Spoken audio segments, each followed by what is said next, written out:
Abdul mannan और मुजरिम कौन की पूरी टीम की तरफ से आप पर सलामती हो। नाजरीन, इस वक्त हम मौजूद हैं फैसलाबाद के इलाका डी टाइप कॉलोनी के पास ही गुलशन अली कॉलोनी में। यहाँ पे एक अफसोसनाक वाक़या पेश आया और अफसोसनाक वाक़या ये है कि सिर्फ एक गैस के बिल के तनाज़े की सूरत में हुआ ये कि एक घर के 10 से 12 अफराद ने सामने वाले घर में, जिनको उन्होंने गैस दे रखी थी, उनके घर में दाखिल होकर उनके लोगों को मारा, उनकी ख़वातीन की इस्मतदरी की और मुबैना तौर पे वो कुछ किया जो बयान नहीं किया जा सका। लेकिन इसके बावजूद उन मजलूमों की FIR दर्ज नहीं हुई। वाक़या क्या था, उसके पीछे हक़ाइक़ क्या थे, वो सब कुछ जानने के लिए आज हम देखेंगे प्रोग्राम मुजरिम कौन। नाजरीन, इस वक्त हम मौजूद हैं फैसलाबाद का इलाका है डी टाइप कॉलोनी के पास ही, गुलशन अली कॉलोनी इसको कहते हैं। और यहाँ पे हम एक घर की छत पे मौजूद हैं। मेरे हाथ में एक एप्लीकेशन है। इस एप्लीकेशन के मुताबिक इनके जो सामने वाले घर में जो लोग रहते हैं उनके साथ इनका एक छोटा सा तनाज़ा हुआ। वो तनाज़ा ये था कि इन्होंने उनसे गैस ले रखी थी और इन्होंने तय किया था कि ये बिल आधा आधा दिया करेंगे। तो एक बिल आया जिसकी जो मालियत थी या जो उन्होंने अदा करना था वो सिर्फ 600 रुपया था और इनके हिस्से में 300 रुपया बनता था। उन्होंने दरवाज़ा खटखटाया।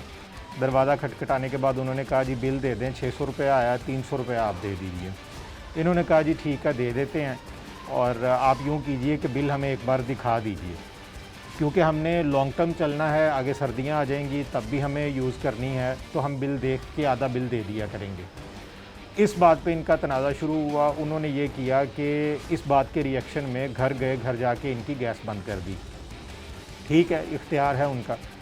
उसके बाद दोबारा जब ये साहिब जो इस वक्त मेरे साथ बैठे हुए हैं ये गए, इन्होंने जाके कहा जी कि हमारा जो है वो खाना वगैरह हम बना रहे हैं, तो आपकी मेहरबानी है गैस चला दीजिए और बिल तो हमने देना ही है, बिल हम दे देंगे। उसके बाद बात बढ़ी और गाली गलोच तक पहुंच गई। उन्होंने गाली गलोच और जो कुछ भी वो कर सकते थे उन्होंने किया। उसके बाद इज्तिमाई तौर पे वो कुछ लोग इकट्ठे हो गए, मुबैना तौर पे ये इनके बकौल, इनसे हम जानते हैं तफसील से वैसे, और उन्होंने इकट्ठे होके इनके घर पे धावा बोल दिया, इनके घर में दाखिल हो गए, इनको और इनके घर में जो बाकी अफराद हैं उनको मारा पीटा, ख़वातीन पे हाथ उठाए, वो सब कुछ किया। उसकी किसी हद तक फुटेज भी हमारे पास आ गई। पहले हम इनसे पूरी बात सुन लेते हैं, उसके बाद आपको वो फुटेज दिखाते हैं और फुटेज देखने के बाद आप अंदाज़ा लगाइएगा।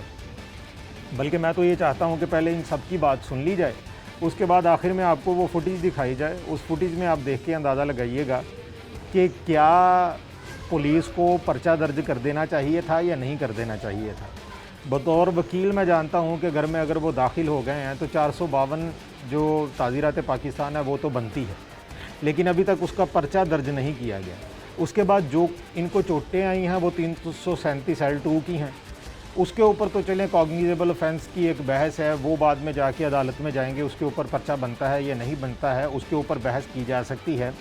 लेकिन जो इनके घर में वो लोग इतनी बड़ी तादाद में को 10-15 के करीब वो दाखिल हुए हैं, दाखिल होकर उन्होंने इनको मारा पीटा है और जो भी उन्होंने इनके घर में घुस के किया है वो फुटेज की सूरत में हमारे पास मौजूद है, जिसके ऊपर 452 तेपें तो लगती है।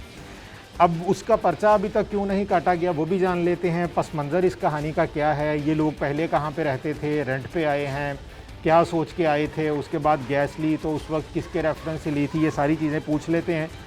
लेकिन उससे पहले हम एक तफसील जान लेते हैं इस सारे मंज़र की, ताकि हमें पता चल सके कि पंजाब पुलिस जो अपने कारनामे कर रही है उनमें एक कारनामा ये भी शामिल है। नाम क्या है आपका?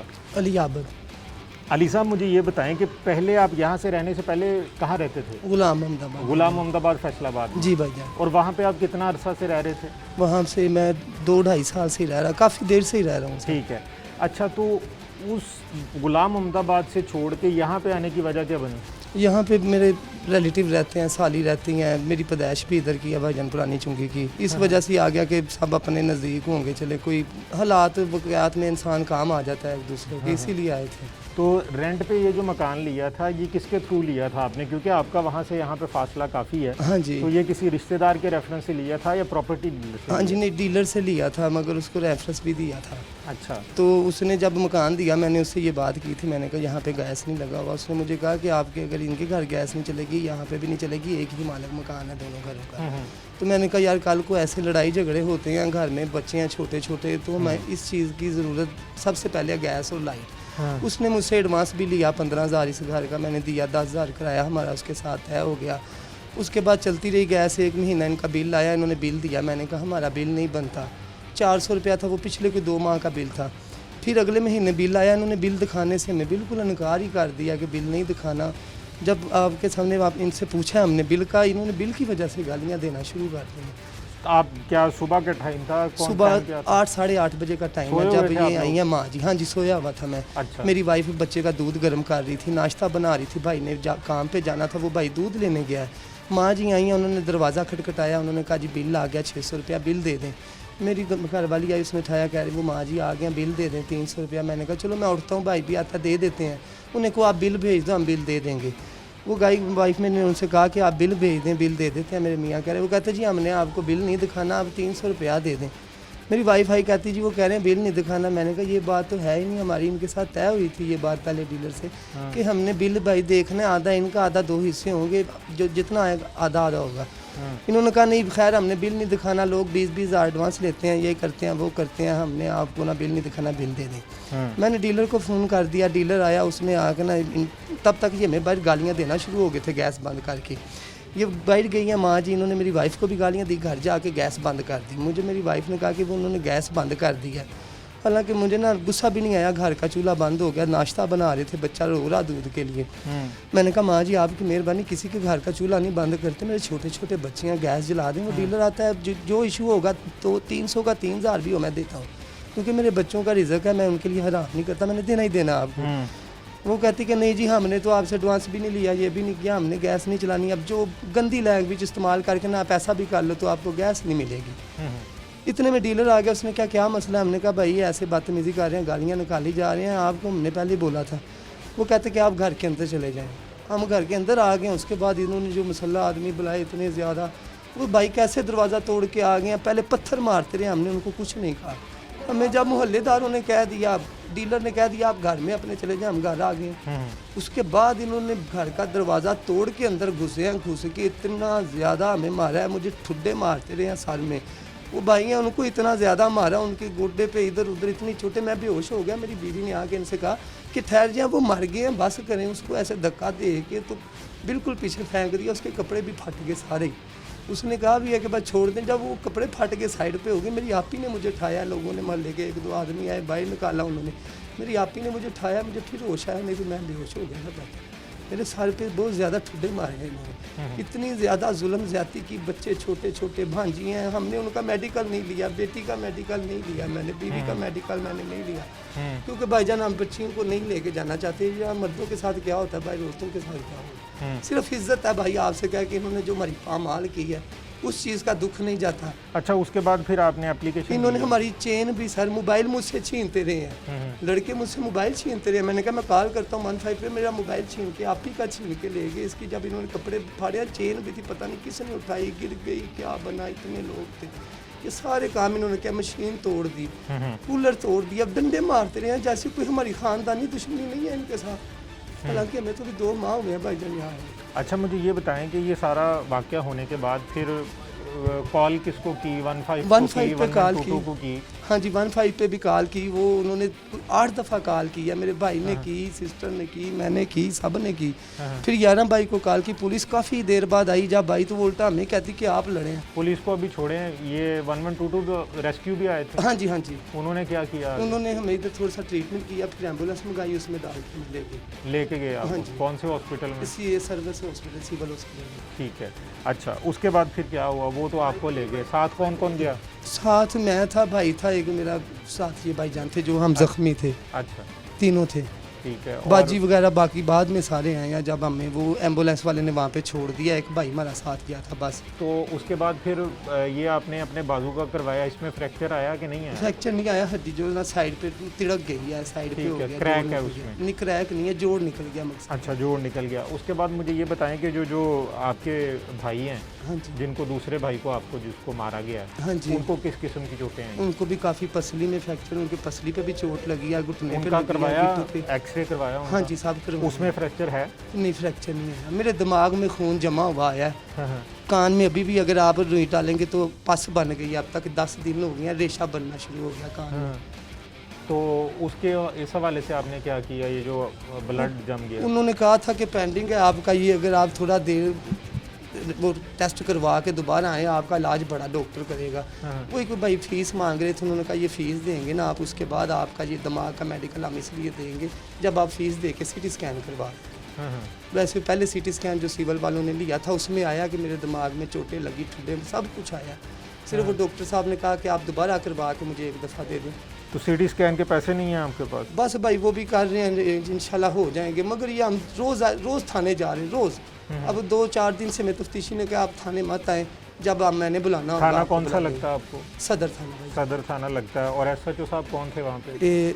आबद जट साहब। आबद जट साहब। तो उन्होंने आपका पर्चा कोई भी नहीं काटा उन्होंने? नहीं, अभी तक FIR हमें नहीं दी। उन्होंने कहा जी हमने दर्ज कर दिया, अब SP साहब साइन करेंगे, बोलो हो गए हैं। फिर ठीक ये है, दफ़ा उन्होंने नहीं पहले आपकी FIR नहीं काटी, आपने जाके वीडियोस दिखाई हैं? दी। हाँ जी।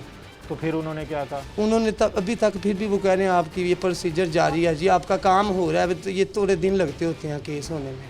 ठीक ये आपके घर घुस गए हैं, इन्होंने बहुत गलत काम किया, तो ये बहुत ये दिन लग जाएंगे, SP साहब इजाज़त देंगे। ठीक है। आप भी जिस दिन ये वाक़या हुआ घर पे ही थी आप भी? नहीं बेटा, मैं लाहौर में होती हूँ, हम्म। तो वहाँ से यहाँ आई हूँ ये अच्छा। सारा हादसा सुन के। क्या बताया इन्होंने आपको? आपने घर की हालत क्या देखी आके? इन्होंने मुझे पहले वीडियो भेजा है वहाँ पे, हम्म, फिर वो सारा देख के मेरे से सब्र नहीं हुआ। हम्म, ये मेरे छोटे बहन भाई हैं, मैंने माँ बन के पाला है, मुझे अल्लाह ने औलाद नहीं दी, हम्म, लेकिन यही मेरी औलाद है। हम्म। तो मैं फिर आई इनके लिए यहाँ पे। ठीक है। यहाँ- क्या देखा आपने घर आके? यहाँ आके देखा चीज़ें बिखरी हुई थी, हम्म, बच्चे परेशान थे, हालात ख़राब थे, सारा घर उजड़ा हुआ ही लग रहा था। ये हॉस्पिटल में थे, हम्म, फिर मैं इनके पीछे गई, वहाँ पे हम्म। इनका ट्रीटमेंट करवा के इन्हें घर लेके आए। सही। फिर इनके साथ थाने तक भी गए। हम्म, वहाँ पे उन लोगों ने कहा कि आप सैयद हैं, हम्म, आपकी औरतें यहाँ ना आए तो बेहतर है, हम्म। हम आपके साथ ताउन करेंगे, इस तरह करेंगे। 6 दिन हो गए हैं, वो रोज़ मतलब फ़ोन करके आज भी पूछा उनसे, तो उन्होंने कहा कि 2-3 दिन लगेंगे। मैंने कहा आप तो 2-3 दिन पहले भी कह रहे थे 2-3 दिन लगेंगे। सबसे बड़ी बात बेटा, ना हमारे पास इतना पैसा है, ये मेहनत मजदूरी करने वाले बच्चे हैं, ना हमारे पास कोई सोर्सेज है। ठीक। अल्लाह का नाम है, ये जो चीज़ें टूटी फूटी सब कुछ इनका भी खैर है, कोई बात नहीं, हो जाता है, लड़ाई भी हो जाती है, घरों में लोग आ भी जाते हैं। शायद मैं इस बात को भी दरगुजर कर दूं, मेरी बेटी को इन्होंने पामाल किया है और मैं इस चीज को बर्दाश्त नहीं कर पा रही, मेरे में हिम्मत नहीं है। आप बहन बेटियों वाले हो, देखने वाले लोग भी बहन बेटियों वाले हैं। अगर आपकी बेटी के साथ ऐसे हो तो आप क्या करेंगे?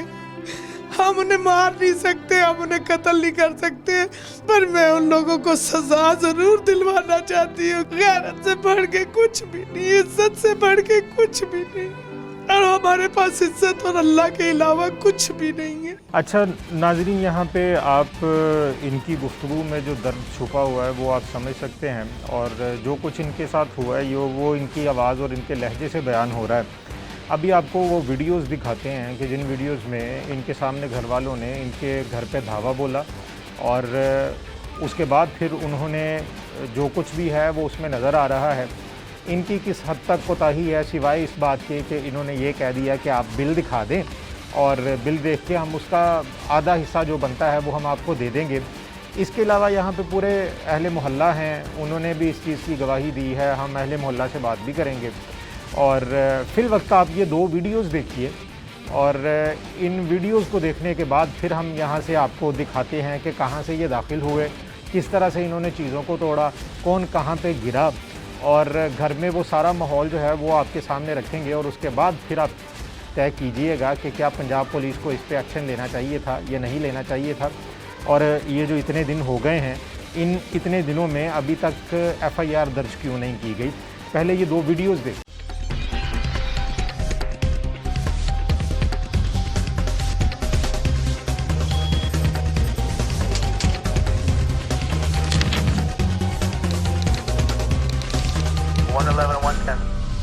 नाजरीन, ये वीडियोस आपने देखी हैं और इन वीडियोस को देखने के बाद आपको अंदाज़ा हो गया होगा कि 10 से 15 अफराद थे जिनके हाथ में डंडे भी थे और किसी के हाथ में डंडे थे, कोई वैसे ही थे, लेकिन वो इनके घर में दाखिल हो गए और दाखिल होने के बाद फिर उन्होंने अंदर जाके इनको तो मारा ही मारा। ये मेरे दाईं जानिब जो अली साहब के भाई हैं ये भी इस वक्त मौजूद हैं, ये आ चुके हैं और इनको जो चोटें लगी आपने वीडियोज़ में 2 लोगों को देखा है। उनमें से एक अली साहब खुद थे जो यहाँ पे बैठे थे, जिनके बाजू पे ये फ्रैक्चर था, और दूसरे साहब ये हैं, इनको भी ज़्यादा मारा गया है।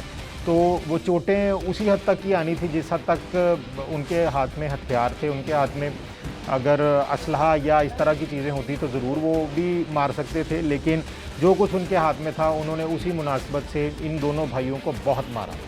मारने के बाद फिर यहाँ तक कि जब ख़वातीन उनको छुड़वाती रही हैं तो वो उनके ऊपर भी हल्ला बोलते रहे हैं, बकौल इनके उनकी इज़्ज़त पामाल की गई है, उनको हाथ लगाए गए हैं, उनके कपड़े जो हैं वो फटे हैं।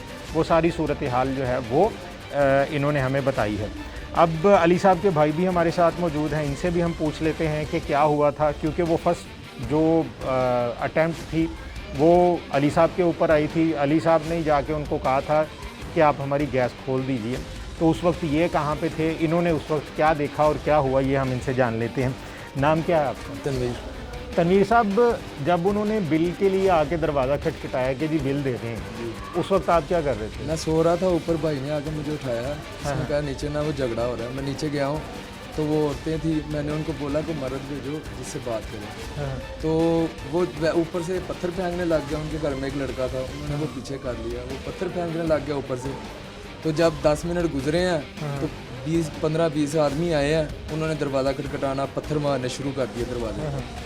तो वो ऐसे मैं बात कर रहा हूँ, उन्होंने मुझे उठा के बाहर फेंका है। ये मेरे दोनों गोडे हैं, ये दोनों के ऊपर चोट आई है। उन्होंने पहले मुझे बाहर मारा, नीचे लटा के ऊपर से 15-20 आदमी टांगे मारते गए यहाँ ऊपर। ठीक है। ये सारे वो छुड़वा के मोहल्ले वालों ने जब अंदर भेजा, हम अंदर आके इस कमरे में नीचे बैठ गए हैं।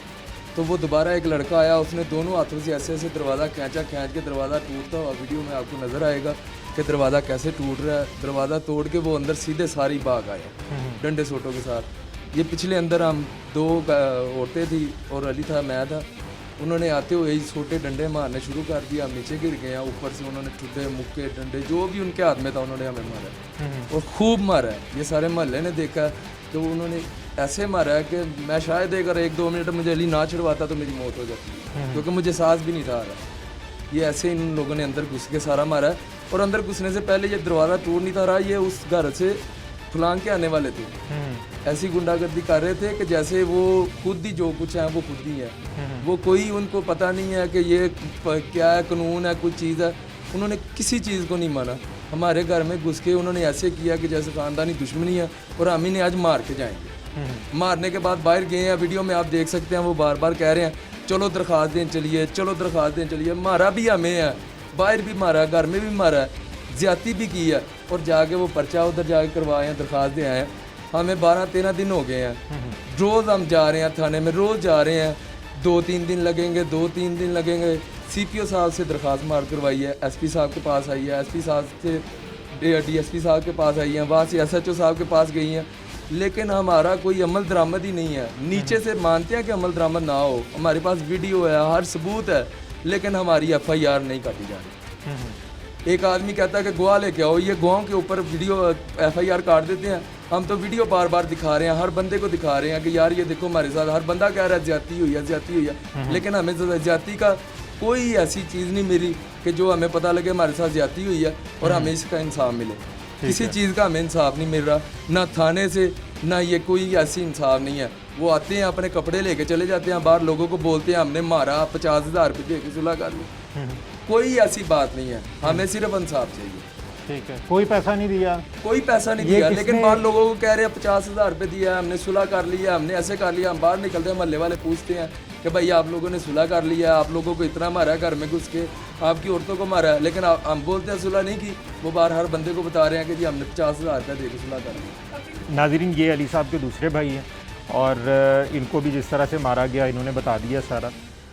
अब हम दास्तान सारी जान चुके हैं, नीचे चलते हैं। कुछ ख़वातीन हैं जिन्होंने वो सब कुछ फेस किया, उनसे भी हम जानने की कोशिश करेंगे और साथ आपको उस घर का विज़िट भी करवा देते हैं कि किधर से वो दाखिल हुए, किस तरह से उन्होंने आके इनको मारा पीटा, और कोशिश करेंगे कि अहले मोहल्ला में से अगर कोई बात करना चाहे, क्योंकि जिस तरह से उन्होंने धावा बोला है और जिस तरह से उन्होंने हमला किया था उसके बाद ज़ाहिर सी बात है मोहल्ले में कौन उनसे लड़ाई लेना चाहेगा। तो कोशिश करेंगे कि अगर कोई बात करना चाहे तो ज़रूर करे, लेकिन अगर कोई बात ना भी करना चाहे तो भी हम आपके सामने सारी सूरत हाल जो है वो वाजे करके यहाँ से जाएंगे। अभी हम आपको घर का विज़िट भी करवा देते हैं, जो चीज़ें टूटी हैं वो भी देख लीजिए, और वीडियो आप पहले देख चुके हैं और इस वक्त भी आप स्क्रीन पे देख रहे हैं कि वीडियो किस तरह से वो दाखिल हुए और किस तरह से उन्होंने मारा पीटा। ये एप्लीकेशन मेरे हाथ में मौजूद है, तकरीबन 10 दिन होने वाले हैं या हो चुके हैं। 20 तारीख का ये वाक़या है, 10 दिन हो चुके हैं। 10 दिन के बावजूद अभी तक CPO से SP, SP से DSP और उसके बाद फिर वो SHO साहब जो हैं वो इनको ये मुसलसल जा रहे हैं थाने में, लेकिन अभी तक इनकी FIR दर्ज नहीं की गई। यहाँ तक कि इनके पास उनका घर में दाखिल होने का भी वीडियो सबूत मौजूद है, इसके बावजूद अभी तक ऐसा कुछ नहीं किया गया। घर का विज़िट करवाते हैं और ख़वातीन से आपकी बात करवाते हैं, देखिए कि वो क्या कहती हैं।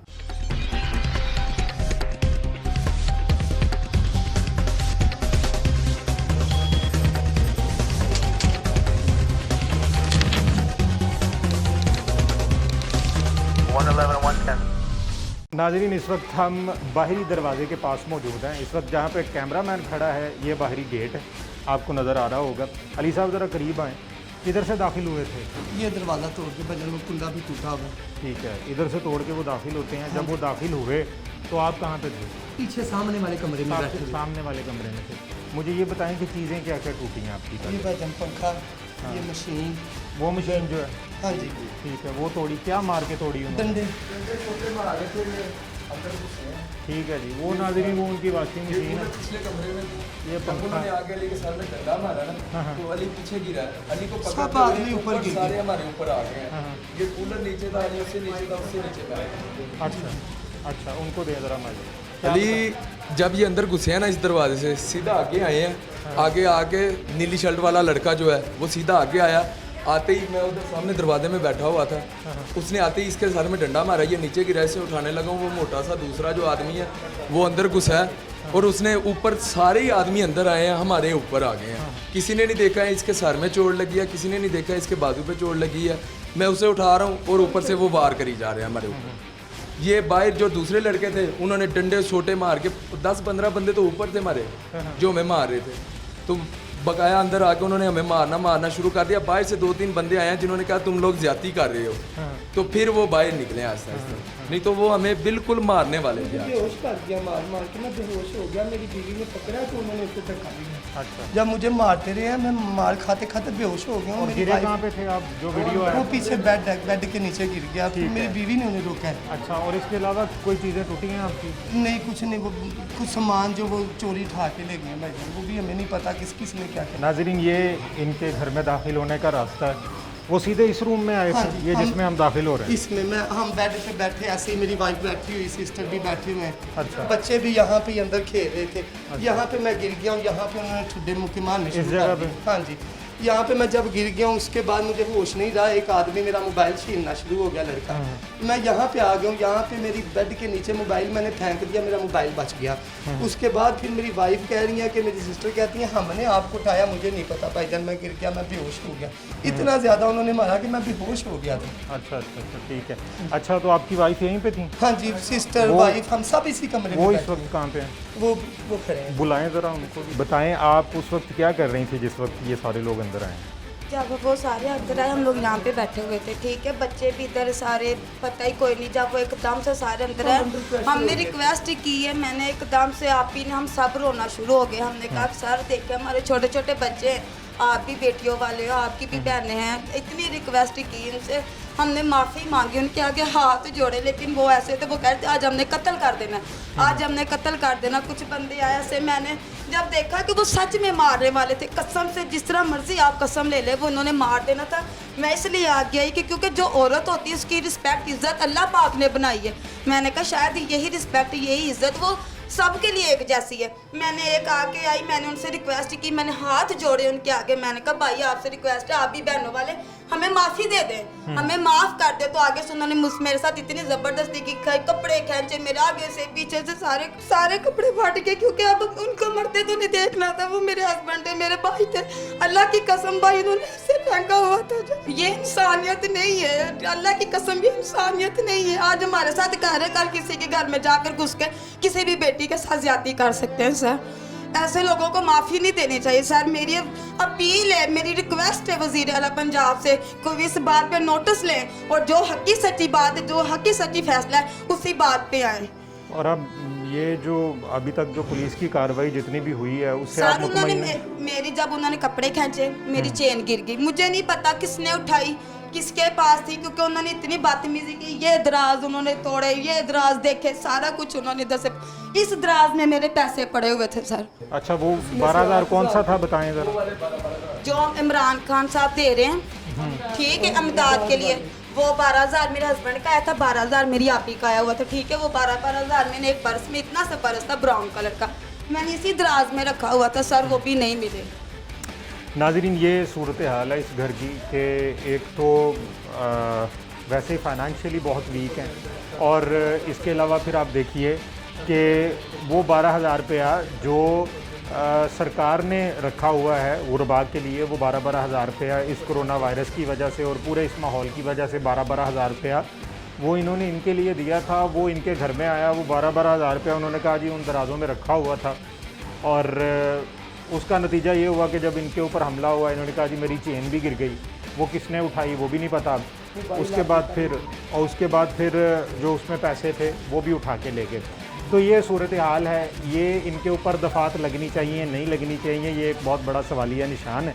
और हम बाहर निकलते हैं, देखते हैं, कोशिश करते हैं, चीज़ें भी इनकी टूटी हैं, उनका मदावा कौन करेगा, इनकी जो चैन उठा के ले गई उसका अदाला कैसे होगा, पैसे निकल गए वो कौन भरेगा, ये तमाम तर सवालिया निशान है। सबसे बड़ा सवालिया निशान ये है कि आपके पास वीडियोस मौजूद हैं, आपके 10-15 बंदे जो हैं वो अंदर दाखिल होते हैं, दाखिल होकर उन्होंने मारा पीटा है।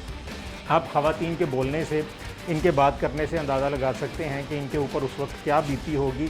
लेकिन इसके बावजूद हमारे इंसाफ के निज़ाम पे जितना रोया जाए उतना ही कम है कि 10 दिन गुजर जाने के बावजूद 452 के तहत जो एक परफेक्ट दफ़ा बनती है उसके तहत अभी तक जो है वो FIR दर्ज नहीं की गई। और मज़ीद जो दफ़ात बनती हैं वो तो लगनी ही चाहिए। 337 L2 तो उन्होंने मारने पीटने की हद तक इनके ऊपर लगा दी, लेकिन जो अंदर दाखिल हो के उन्होंने जो इस्मत दरी की, वो ख़वातीन के साथ बदतमीज़ी की, उनके कपड़े फाड़े, कपड़े खींचे, या किसी भी औरत के जिस्म पर हाथ उठाना, ये कितना बड़ा जुर्म है। ये तो शायद हमारे पुलिस वाले जो हैं, जो पंजाब पुलिस के एहलकार हैं, वो शायद ये समझ नहीं सकते, क्योंकि उनके साथ तो शायद ऐसा कुछ बीता नहीं होगा। लेकिन अब देखना ये है कि क्या इनको इंसाफ मिल पाता है या नहीं, क्या इनकी FIR दर्ज होती है या नहीं। जब पुलिस वाले आए हैं ना, तो आप हमारी वीडियो देख सकते हैं, हमें चोटें लगी हैं, लेटे हुए हैं, 11 भाई वाले बैठे हुए हैं। पुलिस वालों को जब उन्होंने जाके वहाँ पे पैसे दिए, जो कुछ मर्जी किया, हमें नहीं पता। वो जो मोटा बंदा है ना, वो 3 साल जेल में रह के आया, ठीक है, चोरियों डकैतियों में। जो भी चौधरी हमारे घर में आता है वो कहता है जी ये थाने जेल में काट के आया तो हवा खराब हो जाती है, ये जेल काट के आया हवा खराब हो जाती है। अल्लाह माफी दवे, हम भी ऐसे ही हैं, लेकिन हमने ऐसी ज्यादती नहीं की। पुलिस वाले अंदर आए हैं, हम बैठक के अंदर लेटे हुए हैं, हमारी वीडियो आप देख सकते हैं कि चोटें लगी हुई हैं। वो कह रहे हैं उठो थाने चलो, उठो थाने चलो। हमारा भाई, मेरा भाई और इसका भाई दोनों थाने गए हैं। उन्होंने जाते ही मोबाइल छीना, उनका मोबाइल बंद किया और उन लोगों को बंद कर दिया। वो आगे हमें लेके जा रहे हैं, उल्टा हमें ही वो मार के गए हैं, हमको ही पुलिस वाले लेके जा रहे हैं। हम नहीं गए, हम हॉस्पिटल में गए हैं। मेरा भाई और इसका भाई बड़ा दोनों गए हैं, उन्होंने उन दोनों को बंद कर दिया। ये हमारे साथ इंसाफ हो रहा है, इससे ज्यादा हमारे साथ और क्या इंसाफ होगा, आप देख सकते हैं। सही, ठीक है, आप थाने में जाके आप वीडियो निकलवा के देख सकते हैं कि वो अंदर बंद किए हुए हैं कि नहीं लगे। ठीक है, ठीक है, काल क्यों चलाई, बार बार वो हमारा दरवाजा तोड़ के अंदर आ गए हैं। 15-20 कालें मैंने खुद की हैं, वो आ रहे हैं जा रहे हैं, पहले तो वो एड्रेस ही नहीं समझ रहे, जानबूझ के नहीं समझ रहे, उनका इलाका उनको नहीं, ये नहीं पता ये गुलशन अली टाउन गली नंबर 2 है, उनको बार बार बता रहे हैं, वो कहते हैं काले क्यों की आके हमारे ही बंदे उठा के ले गए। ठीक है ये हमारा नाज़रीन, ये सूरत हाल आप देख लीजिए कि जिस तरह से उन्होंने कॉल की, कॉल में बजाय इसके कि इनका दावा किया जाता, इनको इनके भाइयों को उठा के ले गए और जाके लॉकअप में बंद कर दिया। ये है हमारा निज़ाम। और उठा के कहाँ से लेके गए? यहीं से उठा के लेके गए। यानी कि ऐसा भी नहीं है इसी घर से कि इसी घर से उनको उन्होंने आने का कहा, वो यहाँ पे जाते हैं, वहाँ पे उनसे मोबाइल लिए और उनको लॉकअप में बंद कर दिया। और उनके साथ उन्होंने हमें जबरदस्ती लेके जा रहे थे, इसलिए उन्होंने बोला इनको चोटें लगी हुई हैं, टांगे टूटी हुई हैं, आप क्यों लेके जा रहे हैं, हम खुद जाते हैं। तो उनकी तरफ से कोई बंदा उठाया उन्होंने? उनकी तरफ से कोई भी नहीं। वो रोज फोन करती हैं, वो बताते हैं फोन करती हैं, लेकिन वो ना रेट डालने आते हैं ना कुछ करने आते हैं। दरख्वास्त दी है, 24 घंटे में अमल होता है, ये 24 दिन हो गए हमारे हिसाब से, ये देख ले आपके सामने है। कोई इंसाफ नहीं है, कोई किसी किस्म की बात नहीं है, ये हमारी समझ से बाहर है। नाज़रीन बाहर चलते हैं, बाहर चल के अगर कोई अहले मोहल्ला कोई अगर बात करना चाहता है तो उससे करते हैं बात। नाज़रीन इस वक्त हम इन्हीं के घर के गली में मौजूद हैं और मैंने अहले मोहल्ला से बात करने की कोशिश की है, लेकिन इस वक्त यहाँ पे कोई भी नहीं है, सब अपने अपने घरों में चले गए हैं और किसी ने भी बात करने के लिए रजामंदी जाहिर नहीं की। उन्होंने कहा ये हमारी तरफ से इनकार है, हम इसमें पढ़ना ही नहीं चाहते, क्योंकि जिस तरह से उन्होंने हमला किया था, 10-12 बंदे जिस तरह से आए थे, और वो सारा माहौल देखने के बाद कोई भी इसमें नहीं आना चाहेगा, क्योंकि कोई भी दुश्मनी तो नहीं लेना चाहता। अब जिस घर के बाहर मैं मौजूद हूँ, ये आप मेरे अकब में देख सकते हैं, ताला लगा हुआ है। ये उन्हीं का घर है जिनसे इन्होंने गैस ली थी और जिनके घर वालों ने ये हमला किया था। हमने कोशिश की कि इनसे हम बात करते हैं, लेकिन वो हमारे आने से पहले ही उन्होंने घर को ताला लगाया और वो यहाँ से निकल गए। अब सूरत हाल ये है कि इनकी FIR 10 दिन से दर्ज नहीं हुई। वो जो हमला हुआ उसकी वीडियो मंजर आम पर आ गई और जो SHO है उसने, या जो SP या DSP हैं जिनको मार्क की गई CPO की तरफ से, उसके बावजूद अभी तक 10 दिनों में वो FIR दर्ज नहीं की गई जो 492 ताज़ीरात पाकिस्तान की बनती थी। अब देखना ये है कि आने वाले वक्त में इसके ऊपर मज़ीद कोई कार्रवाई होती है या नहीं, इनको इंसाफ मिल पाता है या नहीं। पुलिस से हमने रब्ता करने की कोशिश की, लेकिन उन्होंने अपना मौक़िफ़ देने से इनकार किया है।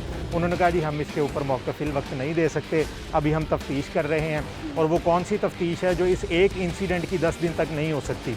वो कौन सी तफ्तीश है कि जब CPO और SP और DSP को जब मार्क कर रहा है CPO, तो इसके बावजूद अभी तक वो किसी नतीजे पर नहीं पहुंचे।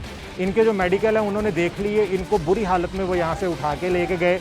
1122 रेस्क्यू यहाँ पर आती है, वो इनको रेस्क्यू करती है, हॉस्पिटल में लेके जाती है, और वो सारे का सारा जो मंजर है वो सब इन इदारों ने भी देखा, हमारी पुलिस ने भी देखा। पुलिस यहाँ पे इनके घर में दाखिल हुई और उनको उठाते रहे जो नीचे गिरे हुए थे, और उसके बाद जो उनके भाई थे वो जब थाने पहुँचे तो उनको भी लॉकअप में बंद कर दिया, ये उनका कहना है। ये सारी सूरत हाल है जो इस वक्त हमने आपके सामने रखी है, और अब आने वाले वक्त में पता चलेगा कि इन लोगों को इंसाफ मिल पाता है या नहीं, क्या इनकी जो दरख्वास्त है उसके ऊपर FIR दर्ज होती है या नहीं, और फिर पता चलेगा कि मुजरिम कौन है।